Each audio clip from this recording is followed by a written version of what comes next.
Hello, this is Mr. Anderson for Kellogg Community College. Today what we're going to be doing is two problems from Chapter 3, Section 4, in particular problems numbers 13 and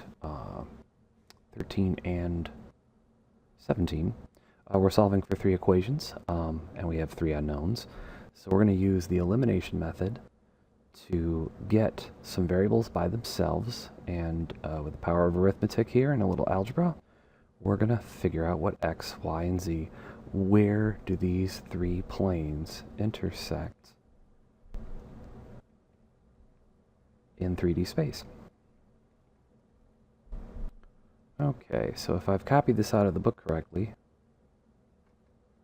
I'm just going to double check right here. Okay, so what we're going to do is pick a pair and eliminate a letter.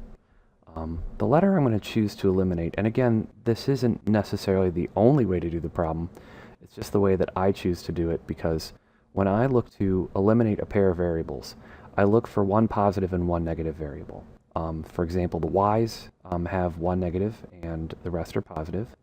So if I decide to combine, let's say, the top and the middle equation, I can get the y's to simplify to 0 if I multiply the middle line by a scale factor of 4. This means that my original top equation will stay exactly the same. But if I multiply that second line by a scale factor of 4, what this will mean is that it will get 4 times bigger, and in doing so, it'll make my cat upset, or just a little lonely here. But actually it will make it so that the y's simplify to 0 when you add this up. I've had professors ask their students to get a perfect match and then subtract, but more people get subtraction wrong than addition. So this would make 23x, this makes 0, this makes a positive 5z, and this makes positive 16. Alright, let me just check my work here. Okay, now what I need to do is pick another pair of equations. And I have to pick a pair that will eliminate the y. So I can't pick the top and middle equation again, so I'm going to have to pick maybe the middle and the bottom, because I already have that opposite y's going on right there. So what I'm about to do is I'm going to take this middle equation, this bottom equation, and stack them on top of each other. The middle equation, though, I will multiply by 2. And I do that because in doing so, by multiplying by that scale factor of 2, it'll make everything 2 times bigger, including the number on the other side of the equal sign. But that will allow us to simplify the y's and end up with an equation without a y in it. So this is 11x, again adding these up. This is going to be positive 3z, and this is going to be 4. Now, what we have here is we have now two equations. This equation here with a star, and this equation here with 2 stars. Now these two equations only have an x and a y in them, and we will run through the same process as we did in Chapter 3, Section 2, where we will stack these on top of each other and get the letters to simplify to 0. Now I have to pick letters to eliminate. Now if I focused on the x's, that would probably be not a very good pair, because I can't think of a number that 23 and 11 both can multiply into. But 5 and 3 are easy, because I can think that 5 can be multiplied by 3 to make 15, and this can be multiplied by 5 to make 15 as well. So if I take this equation and this equation, multiply by 3, multiply by 5, I'll have perfect 15s. But I'm going to designate this equation to be negative because I prefer working with negatives. That way when I have a negative 15 and a positive 15, it simplifies and makes 0.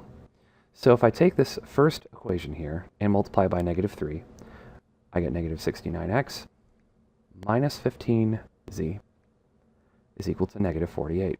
That's multiplying everything by negative 3. If I multiply this line by positive 5, I get 55x. And I also get 15z. And you see where the z's are now going to simplify to make 0. And 20. Okay, so those simplify. This gives me an answer of negative 14x, and this over here gives me an answer of negative 28. Dividing both sides by negative 14, x is equal to positive 2.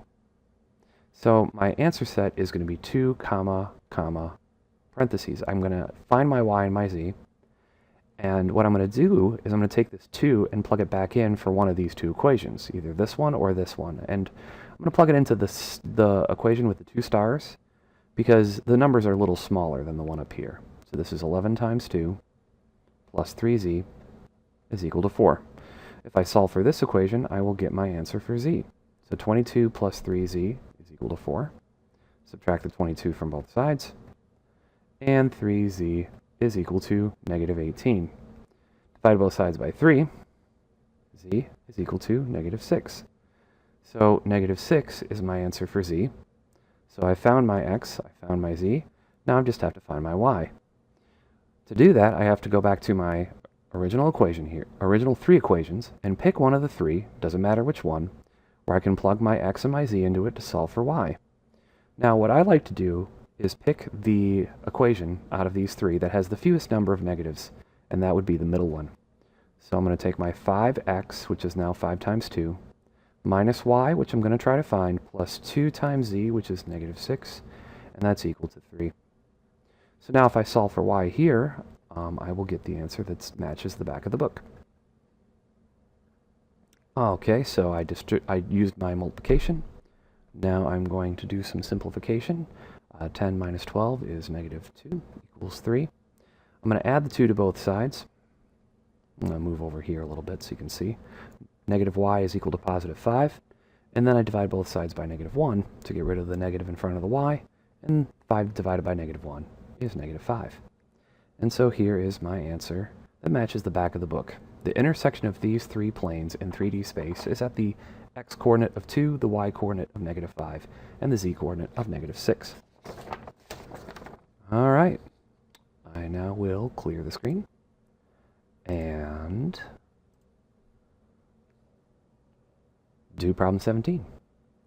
So let's see, 17. Okay, so 2x minus 3y minus z equals negative 9. And again, I'm copying this from the book here, so always make sure if you're making mistakes, the first thing you should check to see if you left one negative out of your problem. It's the first place you can check. Okay, so analyzing this problem, again, you can decide which way you want to go. Eliminating the y's would be probably the most difficult one to do. Because you'd have to get a pretty good common denominator or common multiple with 3 and 5, even though there are negatives here. The x's are okay. It's just that you're going to be constantly multiplying by this third equation by negative 2.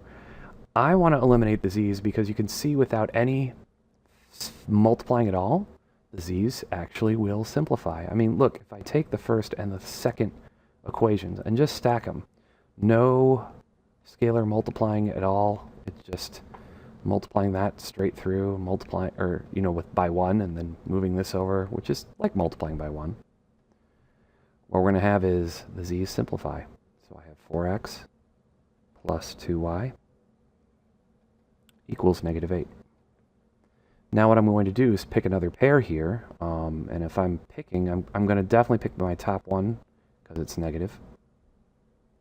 Sorry about that. My pen has a little button on it that doesn't write when I click it. So the top one, and we can't pick the middle equation, so we got to pick the bottom.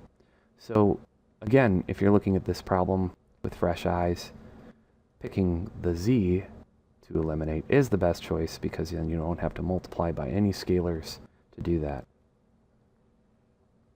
I'd say the question that's on your test is more like problem 13, maybe not as ridiculous in terms of some of the weird numbers you'd have to multiply, but it's closer to 13 than it is 17, because 17, if you're just perceptive, you can figure out a way to put everything together without multiplying until you get to this step.